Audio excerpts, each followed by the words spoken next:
MIM नेता असदुद्दीन ओवैसी ने मोदी सरकार पर निशाना साधते हुए बड़ा बयान दिया।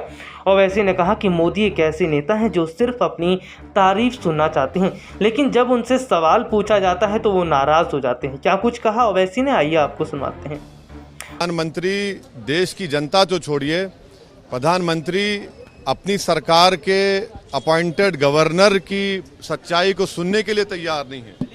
तो इससे देश के प्रधानमंत्री श्री नरेंद्र मोदी का अहंकार और उनका सच्चाई को नहीं सुनना और ना मानना, ये इस बात को बताता है कि प्रधानमंत्री देश की जनता की तकलीफ से बिल्कुल दूर है।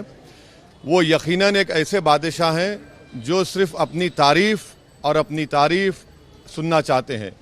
तो वो सच्चाई को, क्रिटिसिज्म को वो सुनने के लिए तैयार नहीं है और उन्हें जो कुछ कहा सही है। और ये जो किसान लॉस को जो वापस लिया गया, मैंने उस वक्त भी कहा, आज भी कह रहा हूँ कि बीजेपी ने हालत मजबूरी में किया, क्योंकि उनको नज़र आ रहा था कि ज़मीन खिसक रही है उत्तर प्रदेश में, पंजाब में, उत्तराखंड में।